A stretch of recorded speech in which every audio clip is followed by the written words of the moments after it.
warahmatullahi wabarakatuh.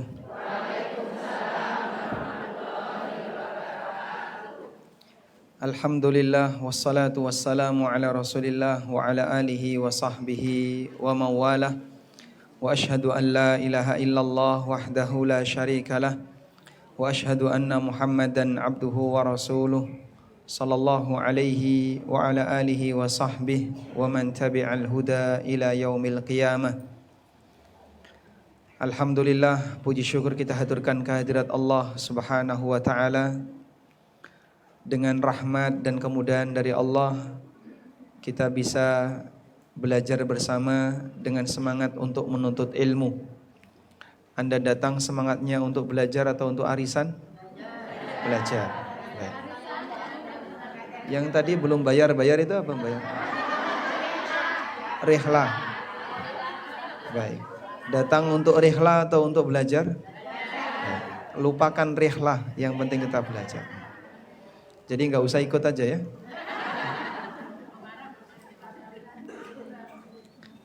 Salawat dan salam semoga selalu tercurah untuk junjungan kita Nabi Agung Muhammad sallallahu alaihi wasallam, terutama di hari ini, hari apa?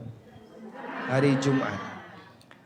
Di mana Nabi sallallahu alaihi wasallam pernah mengatakan, "Idza kana yaumul jum'ah fa'aktsiru alayya minas salah."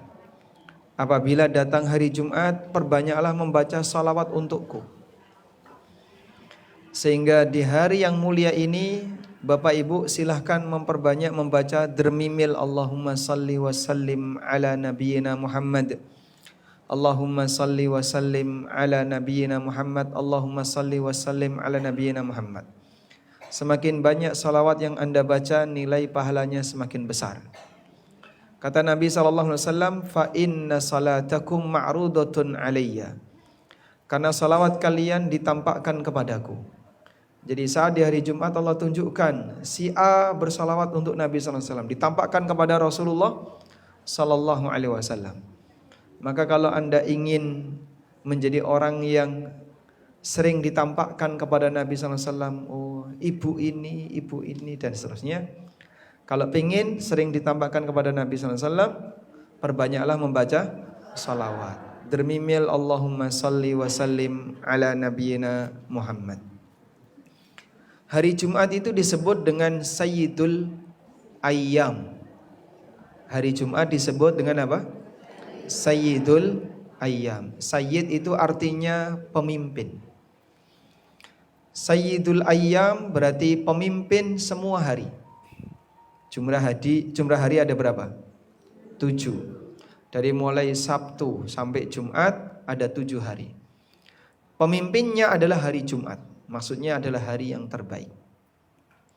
Sedangkan Nabi SAW adalah Sayyidul Anam. Sayyidul Anam. Anam artinya manusia. Beliau adalah Sayyidul Anam, pemimpin semua manusia. Maka di hari yang merupakan Sayyidul Ayyam, kita diperintahkan untuk membaca salawat sebanyak-banyaknya kepada Sayyidul Anam. Membaca salawat di Sayyidul Ayyam untuk Sayyidul Anam. Baik. Jadinya hari ini sudah berapa salawat? Sudah 100? Alhamdulillah. Ada yang lebih ya. Sehingga gak usah dihitung saja. Andaikan tadi misalnya Anda nunggu kajian dimulai, sudah datang ke sini sebelum subuh, Masya Allah. Atau sudah hadir di sini setelah sholat subuh. Duduk di sini, gak usah ngobrol sama temannya, tapi berzikir, baca salawat, insya Allah sudah ratusan salawat yang kita baca. Cuman Masya Allah tadi kan berisik ya, sehingga panitia sampai mengingatkan tolong HP-nya di silent. Ada yang lebih penting lagi untuk di silent itu, yang megang HP, karena lebih berisik daripada HP-nya. Nah, gunakan waktu nganggur untuk berzikir, sebab Anda ketika zikir banyak mengingat Allah, mendoakan Nabi SAW dengan salawat dan seterusnya, semua itu akan bernilai manfaat. Sekarang kita mau belajar tentang melepas apa tadi? Melepasmu untuk yang terakhir kali. Melepasmu untuk yang mu di sini siapa?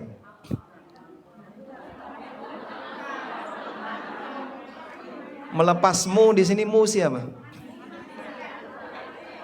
Suami. Melepas suami, melepas kamu wahai suami untuk yang terakhir kali. Iki karepe piye Mas? Ini semuanya mau gugat cerai atau gimana? Simbok nih. Nggih.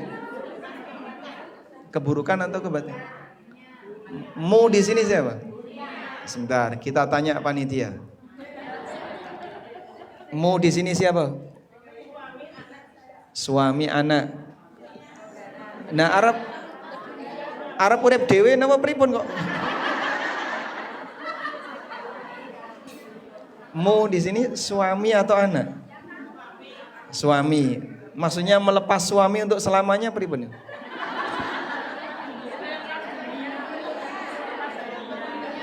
Nah, ini judulnya saja sudah khilaf gini kan. Beda pendapat dalam memahami kan saya bingung jadinya. Karena yang bikin judul ini dari panitia. Panitia menyampaikan judul melepasmu untuk selamanya. Nah, maka saya tanya, mu di sini siapa? Mu di sini apakah saya? Jadi ini pertemuan terakhir. Besok sudah tidak ada lagi kajian di sini untuk selamanya. Ataukah mu di sini katanya ya yang dimaksud adalah anggota keluarga yang kita cintai, baik suami, anak maupun yang lain. Baik, sekarang kalau saya tanya, dari sekian anggota keluarga, mana yang menurut Anda jika mereka meninggal dunia membuat Anda lebih bahagia? Satu, sebentar dulu belum saya sebut. Atau membuat Anda santai-santai saja. Atau Anda merasa tidak begitu sedih. Suami, ayah, ibu, anak, saudara. Yang mana? Yang mana?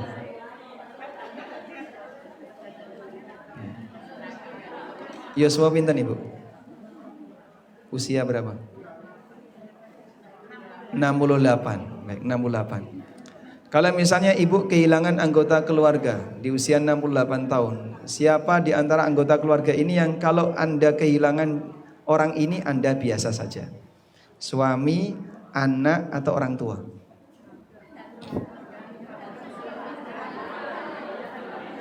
Orang tua. Kenapa? Wis tuwa, ngerepoti. Gitu? Hah? Beripun? Kalau suaminya jahat mati ya wis ngono.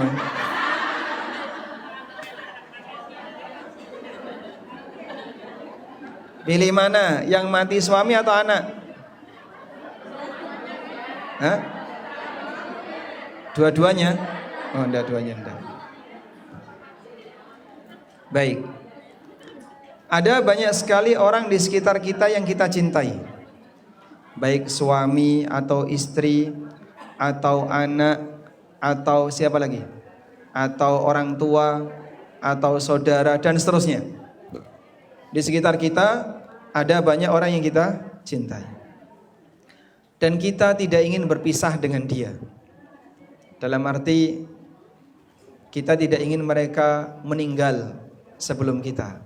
Makanya kalau saya tanya, Anda lebih milih mana? Suami meninggal dulu atau Anda meninggal dulu?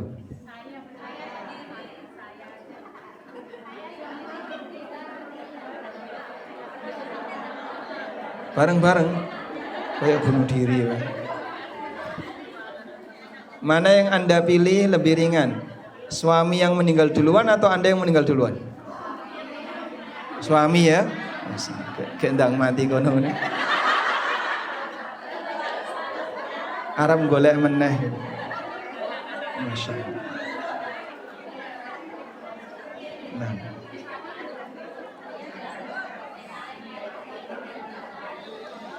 hal yang pasti begini. Baik, tolong di silent dulu.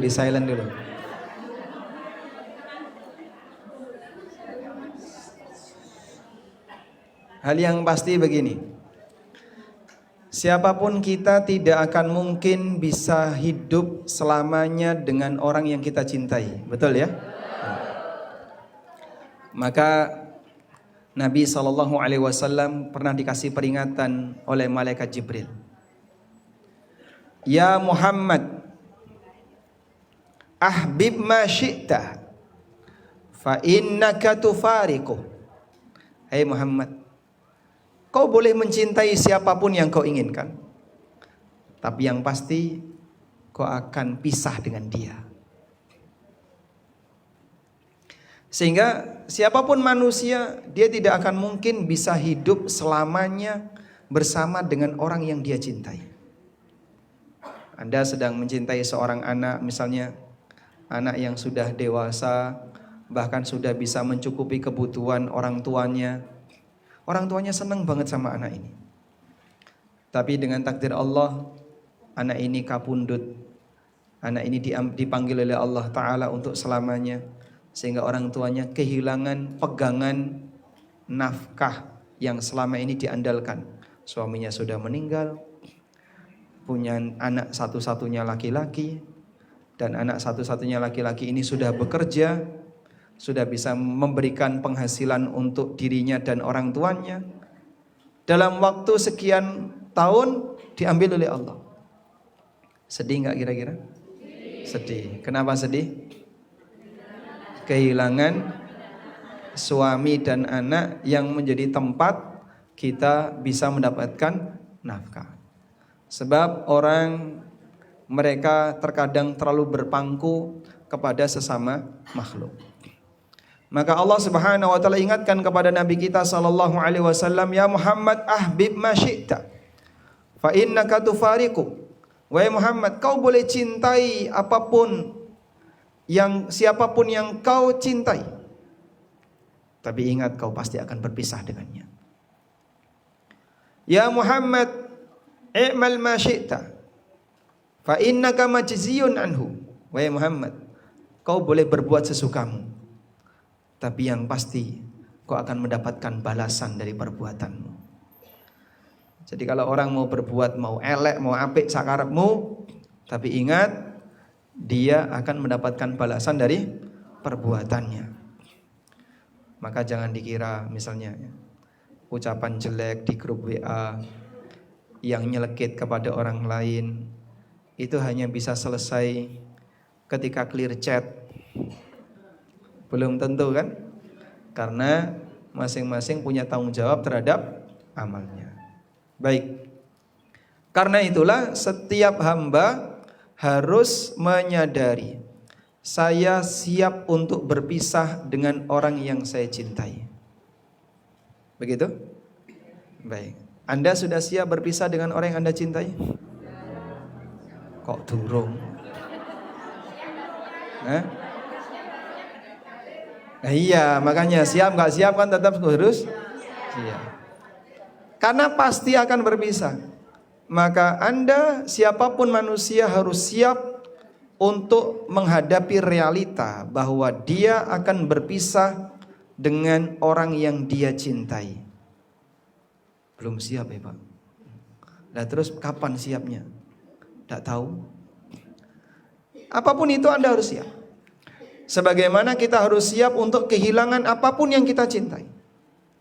Senang dengan pakaian A, senang dengan benda B, senang dengan ini, senang dengan ini. Semuanya pasti akan kita tinggalkan. Tidak akan mungkin orang itu bisa bersama dengan yang dia cintai, kecuali ketika sang hamba selalu mendekatkan diri kepada Allah. Dia akan membersamai Allah kapan? Selamanya. Sehingga saat hidup di dunia orang yang cinta Allah, dia selalu dekat dengan Allah, bermunajat dengan Allah. Ketika dia mati di alam kubur, dia semakin dekat dengan Allah. Saat di alam akhirat, Allah berikan tempat yang istimewa untuknya. Seperti yang dialami oleh para nabi. Kecintaannya luar biasa kepada Allah Subhanahu wa taala sampai melupakan makhluk yang lain. Baik. Allah tegaskan di surat Al-Baqarah ayat 155. Siapapun yang hidup pasti akan diuji oleh Allah dengan berbagai macam pilihan ujian.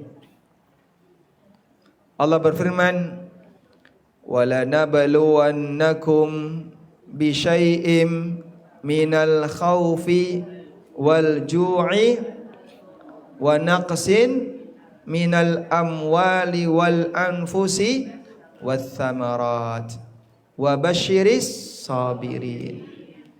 Sungguh kami akan menguji kalian dengan adanya rasa takut. 155 Al-Baqarah 155. Sungguh kami akan menguji kalian dengan adanya rasa takut, rasa lapar, hartanya berkurang. Misalnya gampang loro-loro melbu rumah sakit menyebabkan dia harus mengeluarkan banyak duit.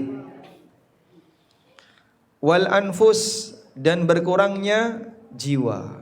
Maksudnya adalah ada anggota keluarga kita yang meninggal.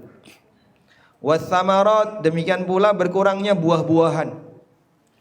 Berkurang buah-buahan maksudnya gimana Pak? Gagal panen, atau terjadi musim paceklik sehingga beras larang, kacang jagung larang, lombok larang, palawija larang, buah-buahan larang.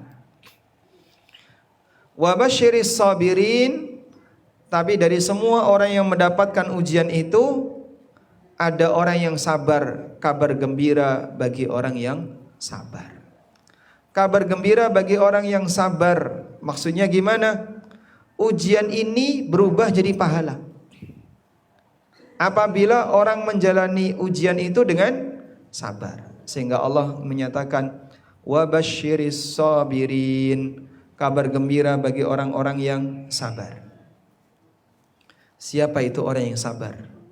Di lanjutan ayat Allah mengatakan alladzina idza asabathum musibatun qalu inna lillahi wa inna ilaihi raji'un.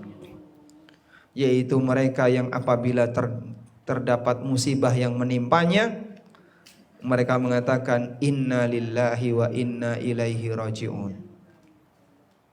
Apa sih yang dimaksud inna lillahi wa inna ilaihi raji'un? Membangun kesadaran dari dalam hatinya bahwa sesungguhnya dia ini murni milik Allah. Karena murni milik Allah ya terserah Allah. Allah mau ngasih musibah, Allah mau ngasih nikmat, Allah mengatur hidupnya ABC, terserah Allah. Wa inna ilaihi raji'un, dan dia juga punya kesadaran bahwa dia akan kembali kepada Allah. Maka dia akan menjalani hisab di hadapan Allah. Sejauh mana dia nanti bisa menerima takdir yang telah Allah tetapkan. Karena tidak semua orang mau menerima takdir yang Allah tetapkan.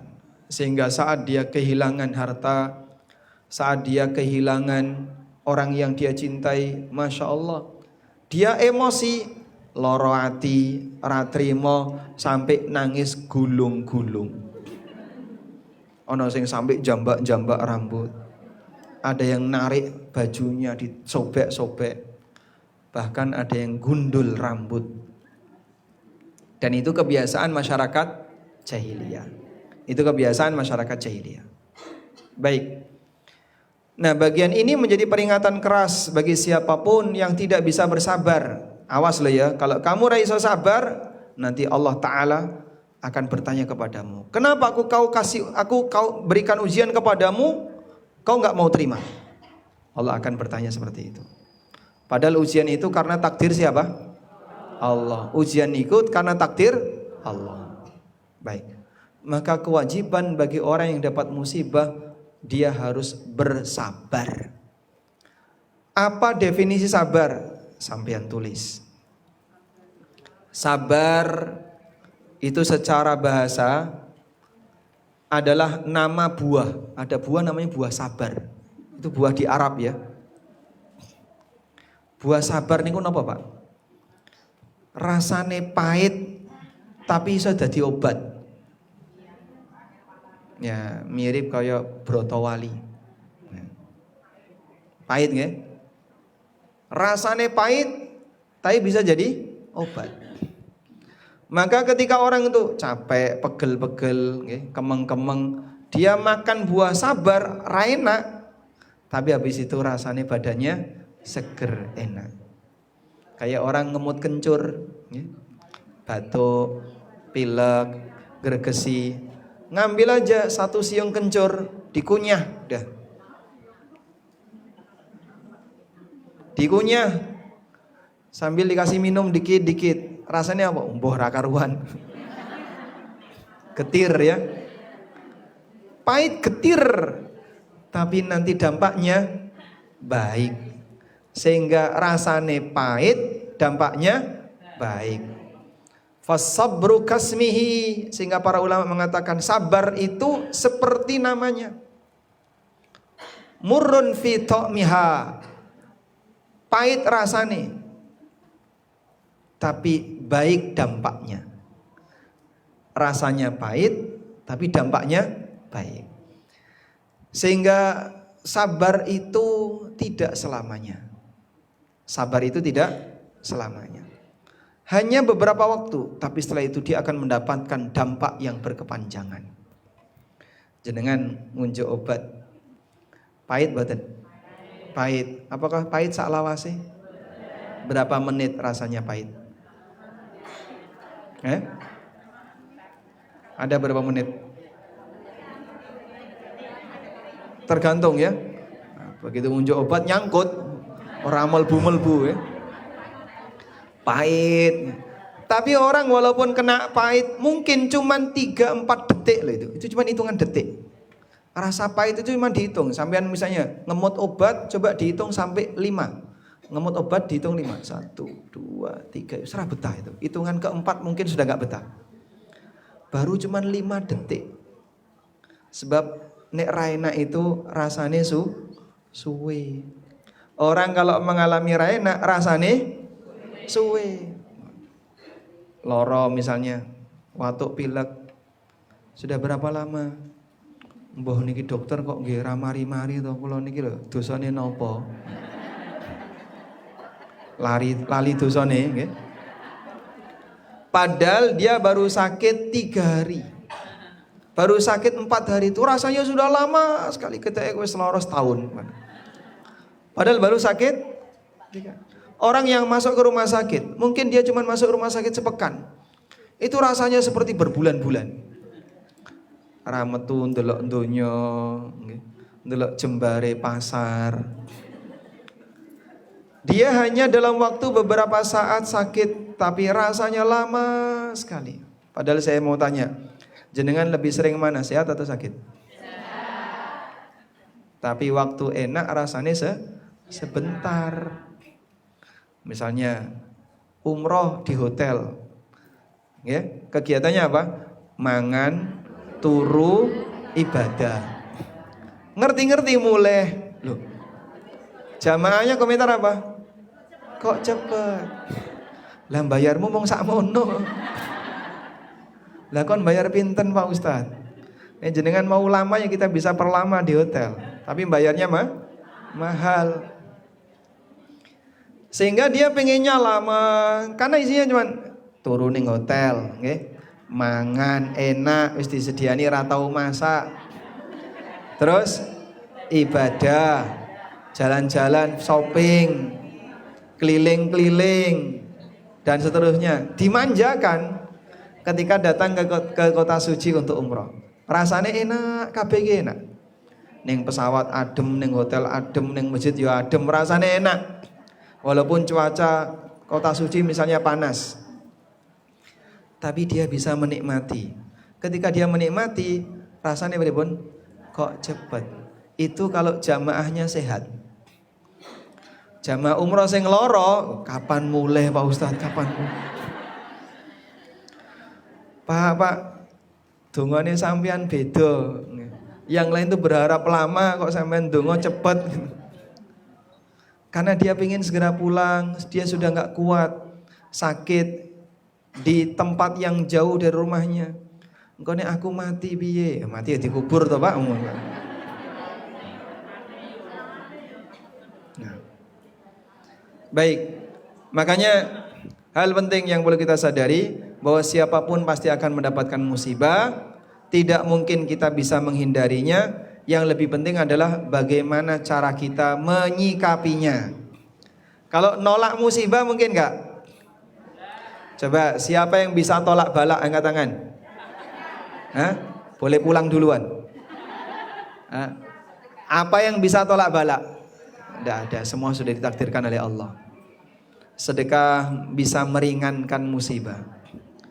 Menolak musibah itu mustahil. Sebab musibah telah ditetapkan oleh Allah. Baik.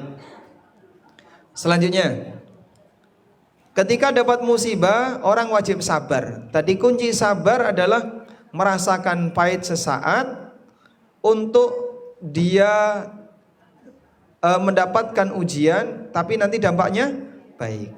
Maka inti dari musibah, jangan tulis. Inti dari musibah adalah bertahan untuk tidak berbuat maksiat. Bertahan untuk tidak berbuat maksiat. Sudah?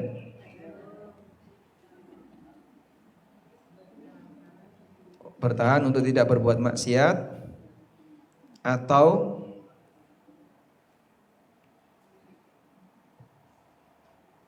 mengeluh gersulo. Gersulo lah pripun? Nesu atau emosi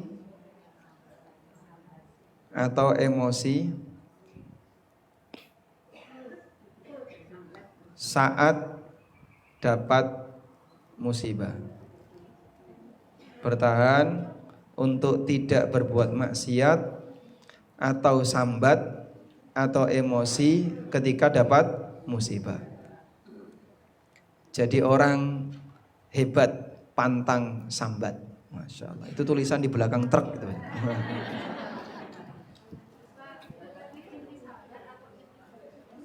Inti sabar. Inti dari sabar adalah bertahan untuk tidak berbuat maksiat atau sambat atau emosi saat dapat musibah. Itu inti dari sabar. Jadi wong sabar itu meneng, itu sabar. Dapat musibah dia meneng, sabar ya. Itu apa gak loro hati? Ya loro hati tapi meneng. Cuman dia tahan. Dia tahan. Ya sama seperti tadi ngombe obat itu, pahit tapi ditahan. Nah, dampaknya baik. Nanti begitu musibahnya dicabut oleh Allah, plong rasanya. Dia dapat pahala dan dia merasakan kenikmatan. Makanya orang kalau sakit, begitu sakitnya sembuh rasanya pripun? Rasanya pripun? Enak, rasanya plong. Dia bisa merasakan lezatnya sehat setelah dia sakit. Kalau nggak pernah sakit, dia tidak merasakan lezatnya sehat. Makanya sampai ada ungkapan as-sihhatu tajun la ya'rifuhu illal marid. Sehat itu ibarat mahkota yang tidak bisa dilihat kecuali orang sakit. Yang bisa melihat mahkota sehat itu hanya orang sakit. Karena orang yang sehat terkadang tidak merasa itu nikmat. Biasa saja, sehat ya bendino yang sehat kok. Padahal hakikatnya itu nikmat yang hanya bisa dirasakan oleh orang yang sedang sakit. Baik, sekarang kita akan rinci satu-satu itu. Pertama, sabar itu tidak boleh maksiat. Contoh maksiat apa Pak? Melakukan perbuatan dosa di saat dapat musibah. Nyuwun sewu nggih, kadang ada orang yang kroso, aku ra trimo. Mosok kaya ngene, ngamuk. Ya Allah, aku mulai hari ini mendeklarasikan aku bukan hambamu. Ya nggak mungkin. Mulai hari ini aku menarik diri untuk taat kepadamu. Aku sudah nggak mau taat kepadamu. La haula wala quwata illa billah. Ini nggak benar ya. Sehingga nggak mungkin manusia bisa terlepas dari musibah itu. Maka kamu tidak boleh durhaka kepada Allah ketika dapat musibah. Nah, yang dicontohkan Nabi SAW ketika wanita dapat musibah kehilangan suaminya terutama ya. Itu praktek zaman jahiliyah dulu, wong wedok dulu. Kata Nabi SAW, ada yang teriak-teriak namanya halikah, namanya as-salikah. Ada yang gundul rambut namanya halikah. Ada yang jambak-jambak rambut, ada yang narik-narik baju namanya syaqah. Nah, Rasulullah SAW menyatakan bahwa beliau berlepas diri. Anna Rasulullah sallallahu alaihi wasallam bari'un minal halikah wasyaqah wassaliqah. Rasulullah sallallahu alaihi wasallam membenci wanita yang nangis bengok-bengok, gulung-gulung, jambak-jambak baju, jambak-jambak rambut, gundul rambut karena kematian suaminya. Jadi ada orang yang kadang ketika suaminya mati, gulung-gulung gak karuan. Itu dosa besar. Itu dosa besar. Ada yang ketika mati rambutnya dioyak-oyak, dijambak-jambak. Ada yang bajunya ditarik-tarik. Ada yang nangisnya bengok-bengok. Pak, ojo mati pak. Nek sampean mati aku tak melu. Aku ojo ditinggal pak. Bojone tangira tak tinggal.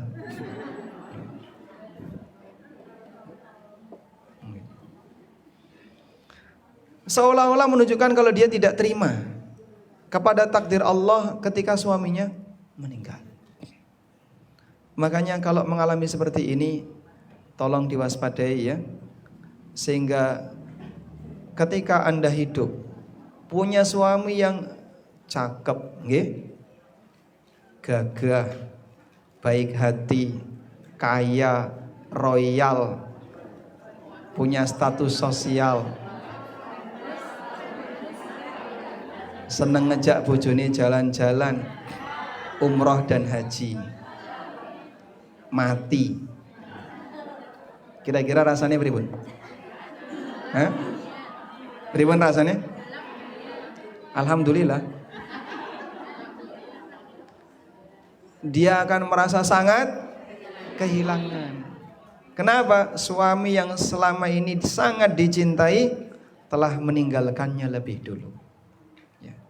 Tapi kalau suaminya elek, kere, medit, kumet,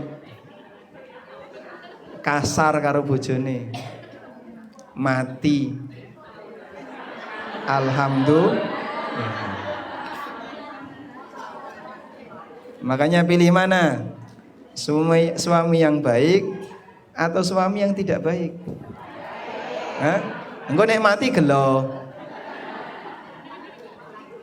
Kalau suaminya baik, kayak tadi ya, ketika meninggal gimana? Sedih. Kalau suaminya elek? Hah? Ketika meninggal, wis kono Pak mati ora apa-apa.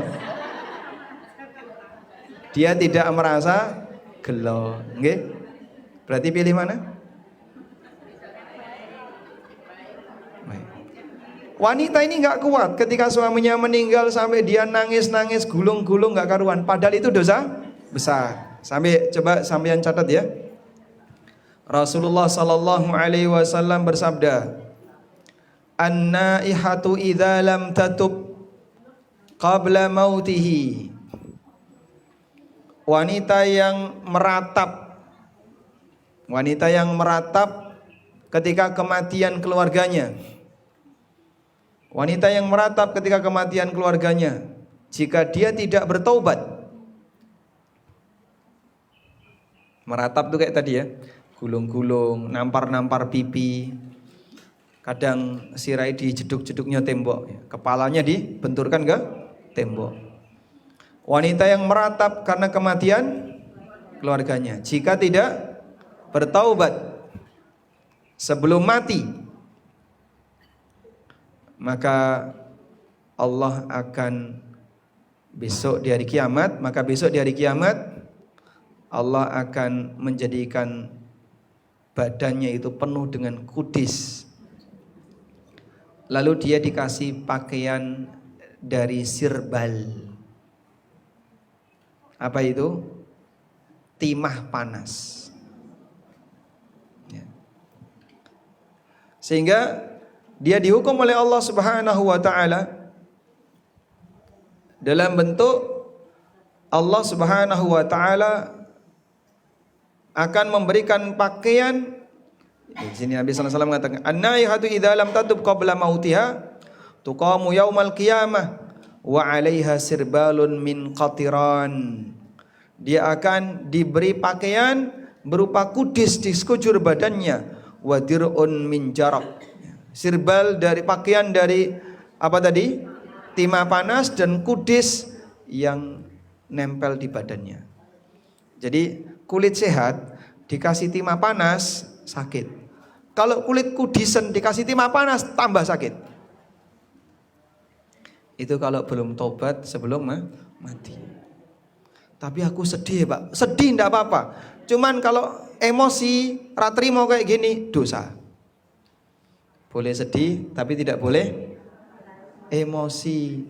Tidak boleh sampai gulung-gulung, gundul rambut, kemudian kepalanya dibentur-benturkan, atau sampai keluar ucapan kalimat yang enggak benar. Aku belum bisa menerima bapak meninggal. Loh, kapan kamu bisa menerima? Oh, ini sudah ketetapan Allah. Jangan ngomong kayak gitu. Terus besok siapa yang akan menafkahiku? Ya, yang ngasih nafkah kepadamu adalah Allah, yang memberikan rizki kepadamu. Ya. Tanamkan tawakal kepada Allah. Insya Allah Allah akan memberikan kecukupan untukku. Aku tidak perlu khawatir karena rizkiku tidak ada di tangan suamiku, tapi ada di tangan Allah Subhanahu wa taala. Begitu ya.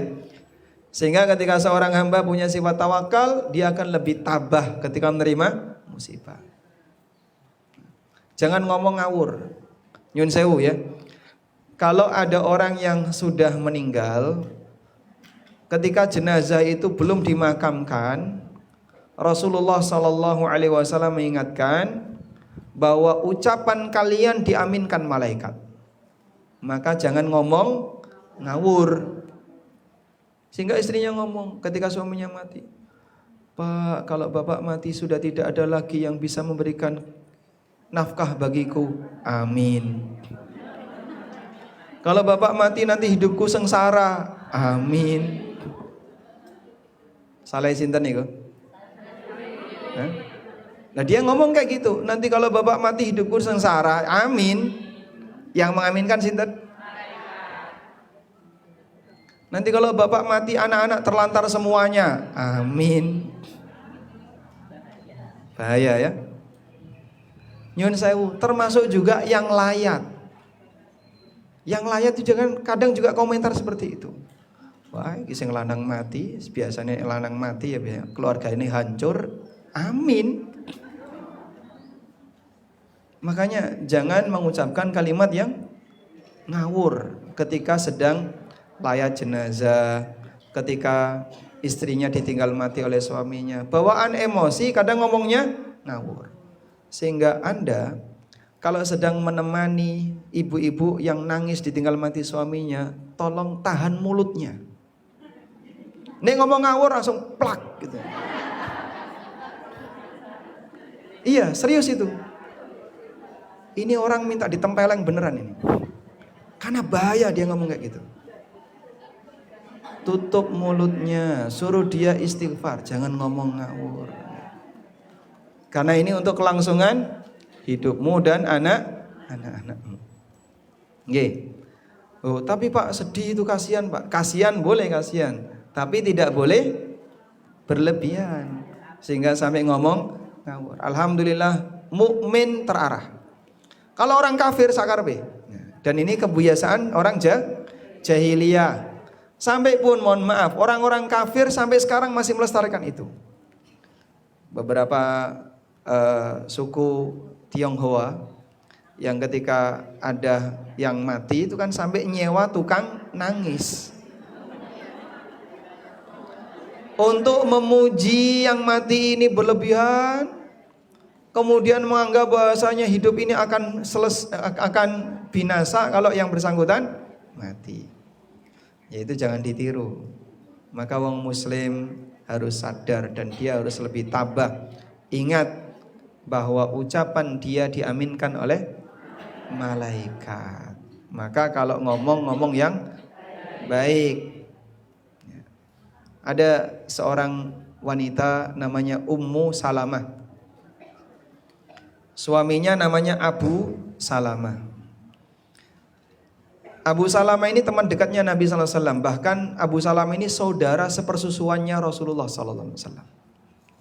Nah, saat Abu Salamah itu meninggal, Nabi sallallahu alaihi wasallam melayat, lalu beliau pesan kepada Ummu Salamah untuk membaca doa. Lalu Nabi sallallahu alaihi wasallam mengajarkan satu doa. Allahumma jurni fi musibati wa akhlif li khairam minha. Penapal? Alhamdulillah. Ya. Allahumma jurni fi musibati wa akhlif li khairam minha. Allahumma jurni fi musibati Allahumma jurni fi musibati. Sambung. Wa akhlif li khairam minha. Nulis Arab kok teko kiwa niku pripun? Hah? Sakti ini berarti. Saya aja nggak bisa itu nulis Arab dari kiri. Hah? Latin. Allahumma jurni fi musibati. Ya Allah, berikanlah pahala untukku atas musibah yang menimpaku. Berikanlah pahala untukku atas musibah yang menimpaku. Wa akhlif li khairam minha, dan gantikanlah untukku yang lebih baik darinya. Saya ulang ya. Ya Allah, berikanlah pahala untukku atas musibah yang menimpaku, dan berikanlah ganti bagiku yang lebih baik darinya. Itu yang dibaca oleh Ummu Salamah ketika Abu Salamah meninggal. Selesai membaca ini, Ummu Salamah berpikir, Abu Salamah itu orangnya baik hati, orangnya pinter, orangnya baik. Siapa yang bisa menggantikan Abu Salamah bagiku? Ternyata yang gantikan siapa? Rasulullah sallallahu alaihi wasallam. Jadi sampai istrinya sempat berpikir, gantinya siapa yang lebih baik daripada Abu Salamah? Ternyata gantinya adalah manusia terbaik, Rasulullah sallallahu alaihi wasallam. Jadi Anda berdoa kepada Allah Ta'ala, mohon agar diberi pahala atas musibah itu dan digantikan dengan yang lebih baik. Maka beliau akan bisa menjadi lebih tenang, lebih bertawakal kepada Allah, penuh dengan keyakinan insya Allah Allah akan gantikan yang lebih baik. Sudah? Ucapan yang baik seperti inilah yang dilakukan oleh seorang muslim karena doanya mustajab. Saat kematian ada di hadapannya atau saat ada orang meninggal, kemudian dia layak di situ, atau suaminya meninggal atau anaknya meninggal, dia berdoa seperti itu. maka Allah akan gantikan untuknya yang lebih baik. Selanjutnya, dilarang juga ketika kita sedang mendapatkan musibah untuk emosi, jangan marah. Sebab musibah itu takdir Allah. Anda marah ketika dapat musibah sama dengan marah kepada ketetapan Allah. Tidak boleh. Kalau sedih Pak, boleh. Sedih dengan emosi sama atau beda? Rasulullah Sallallahu Alaihi Wasallam sedih ketika ada cucu beliau meninggal, anak beliau meninggal. Pernah nggak Nabi Sallallahu Alaihi Wasallam nangis ketika ditinggal? Nabi Sallallahu Alaihi Wasallam itu pernah punya seorang anak namanya Ibrahim. Di usia 1 tahun Ibrahim itu meninggal. Padahal itu tinggal satu-satunya anak laki-laki yang dimiliki oleh Rasulullah SAW. Itu meninggal sebelum atau meninggal di usia 1 tahun. Cah lanang, anak lanang 1 tahun, kan lucu-lucunya gitu. Meninggal. Di pangkuan Nabi SAW waktu Ibrahim sebelum meninggal tersengal-sengal. Sebelum Ibrahim meninggal nafasnya tersengal-sengal. Sampai akhirnya Nabi SAW nangis. Hingga akhirnya Ibrahim meninggal. Sahabat bertanya, ya Rasulullah, tabki, ya Rasulullah Anda nangis. Lalu beliau mengatakan, inna hadhi rahmah. Ini tangisan kasih sayang. Karena beliau mencintai Ibrahim. Sampai beliau mengatakan, inna la nu'adzabu bihadza. Kita tidak disiksa karena tangisan. Wa innama nu'adzabu bihadza, tapi kita disiksa karena ini. Terus beliau nunjuk ke lidah. Kita tidak disiksa karena tangisan, tapi kita disiksa karena ini. Beliau nyentuh lidahnya. Makanya kalau ngomong ngawur, menyampaikan kalimat-kalimat emosi, ungkapan-ungkapan gak terima dan seterusnya, itu bahaya. Nah biasanya orang itu emosi kalau sakit. Sakit itu terus gampang emosi. Ono apa saiki langsung nesu, ono apa saiki nesu. Itu kalau sakit, betul ya? Orang kalau sakit gampang marah. Sebab ada pengaruh dia nggak terima dengan ketetapan Allah Subhanahu wa taala berupa takdir yang saat ini dia alami, dia sakit. Ya, tolong diwaspadai, itu bahaya. Nabi sallallahu alaihi wasallam bersabda, "Innallaha idza ahabba qauman ibtalahum." Kalau Allah mencintai satu kaum, maka Allah akan menguji mereka. Fa in radiya falahur ridha wa in sakhita falahus sukht. Kalau dia ridha dengan ujian itu, maka dia dapat ridha Allah. Kalau dia emosi dengan ujian itu, maka dia akan mendapatkan murka Allah. Ya. Sambun ditulis, Allah ketika mencintai satu kaum akan mengujinya. Jika dia ridha, maka akan mendapatkan ridha Allah. Tapi kalau emosi akan ribun, mendapatkan murka Allah. Sehingga dia dapat musibah 2 kali. Musibah yang dia alami dan musibah akhirat, musibah agama. Musibah agama ini lebih berbahaya daripada musibah dunia. Nggih. Nek kelangan donya, seono gantine. Sepeda motor hilang, sandal hilang, dompet hilang. Bisa nyari gantinya enggak? Bisa. Nek kelangan agama, gantine napa? Tidak ada gantinya. Agamanya rusak, ya wis. Innalillahi wa inna ilaihi rajiun. Itu musibah yang lebih menakutkan daripada ketika hanya sebatas orang kehilangan materi dunia. Maka tulis ya, jangan sampai musibah dunia menjadi sebab, jangan sampai musibah dunia menjadi sebab datangnya musibah agama. Karena ada orang yang terkadang dia terkena musibah dunia menyebabkan dia terkena musibah agama. Gak sabar. Terus dia emosi, maksiat dan seterusnya. Baik. Nyun sewu nggih. Ini contoh kasus.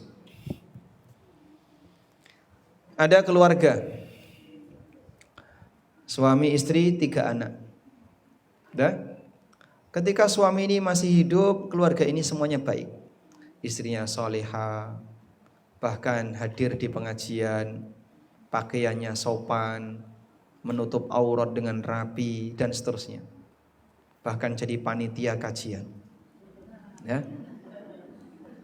Lalu suaminya meninggal. Saat suaminya meninggal, mulai oleng, mulai ada perubahan. Anak pertama narkoba, anak kedua masuk penjara, anak ketiga hamil di luar nikah.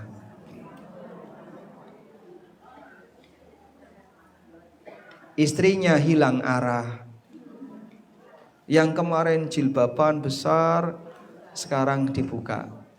Ganti pergaulan sampai jadi pezina. Hancur keluarga ini. Dengan matinya satu orang. Satu orang meninggal, rusak semuanya. Waliyadzubillah. Jangan sampai itu terjadi pada keluarga siapapun, keluarga yang muslim ya. Maka tolong dijaga masing-masing. Kalaupun tidak ada suami, Anda tetap punya kewajiban jaga diri dan anak-anak. Karena itu kalau ada orang meninggal, kita disyariatkan untuk sholat jenazah. Nggih. Sholat jenazah berapa rakaat?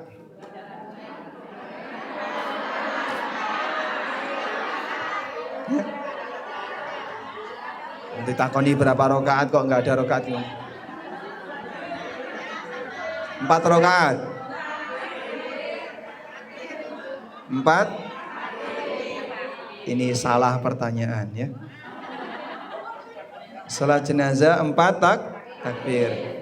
Bagaimana bacaan doa takbir yang keempat?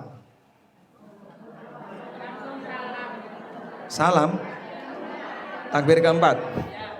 Allahumma la tahrimna ajrahu wa la taftinna ba'dahu waghfir lana walahu. Apal ya? Baik, coba diulang. Allahumma la tahrimna ajrahu wa la taftinna ba'dahu waghfir lana walahu. Pun apal? Alhamdulillah. Allahumma ya Allah la tahrimna ajrahu. Jangan engkau haramkan kami untuk mendapatkan pahalanya. Maksudnya pripun? Meninggalnya orang ini musibah bagiku. Maka aku mohon kepadamu pahala dari musibah itu. Jangan kau halangi kami untuk mendapatkan pahala musibah ini. Wala taftinna ba'dahu. Penekankan bagian ini, penekanannya di bagian ini. Wala taftinna ba'dahu. Jangan kau munculkan fitnah setelah meninggalnya orang ini. Diulang ya. Wala taftinna ba'dahu. Jangan kau munculkan fitnah setelah meninggalnya orang ini. Munculnya fitnah kayak apa Pak? Ya kayak tadi. Keluarganya rusak, bojone rusak, anak-anaknya rusak. Hanya gara-gara meninggalnya satu suami. Satu bapak meninggal, seorang meninggal, lainnya rusak. Oleng. Dulu ketika bapak masih hidup, keluarganya masih nyaman, akur. Sekarang begitu bapak meninggal, dulur karo dulur cakar-cakaran. Rebutan warisan. Sehingga dulu akrab, persatuan ukhuwah dalam keluarga, silaturahmi terjaga. Tapi begitu orang tuanya meninggal, padu, berantem karena rebutan warisan.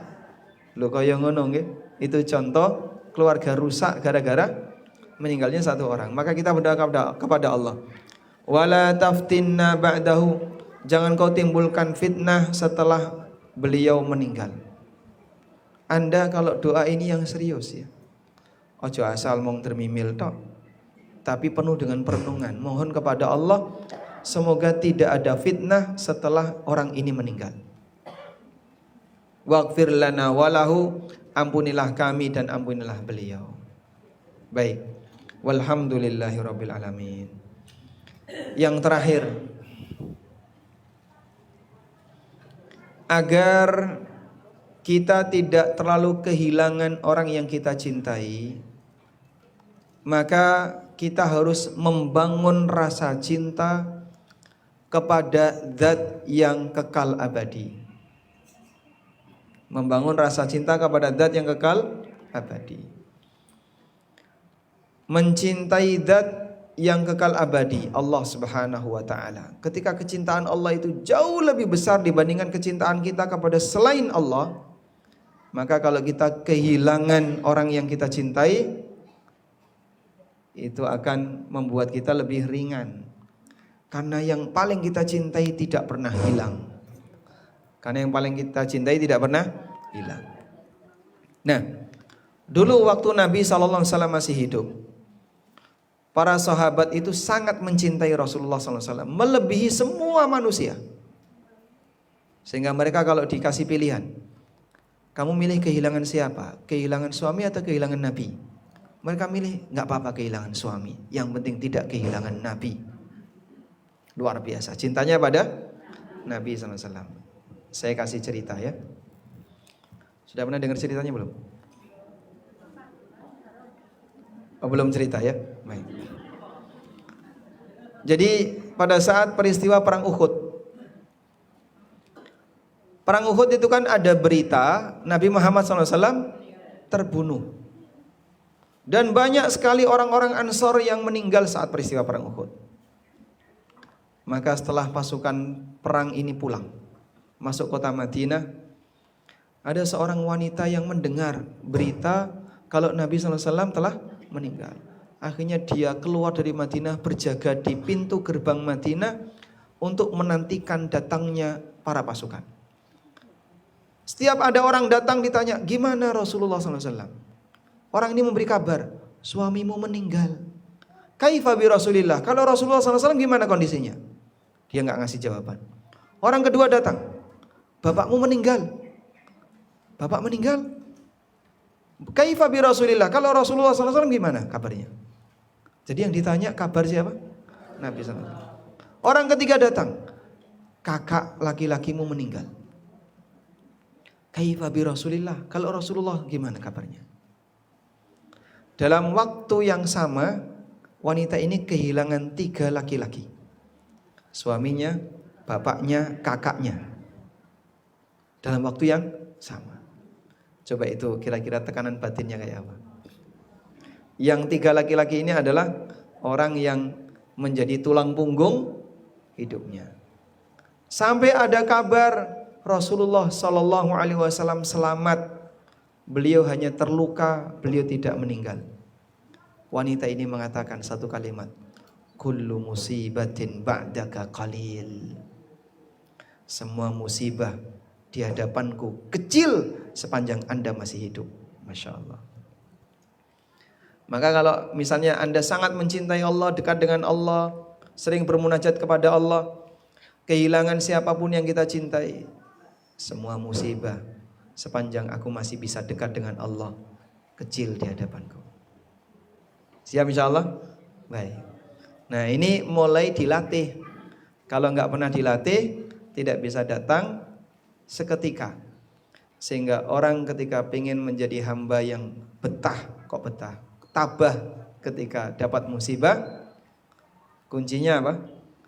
Cintailah zat yang maha kekal abadi, Allah Subhanahu wa taala. Wallahu taala alam. Demikian, semoga bermanfaat. Kita akhiri. Wassallallahu ala nabiyyina Muhammadin wa ala alihi wa sahbihi wasallam. Ini kan tidak ada pertanyaan ya. Nah, sudah jam 10:30. Ya. Kurang 5 menit. Berarti 5 menit. Jenengan mboten Jumatan?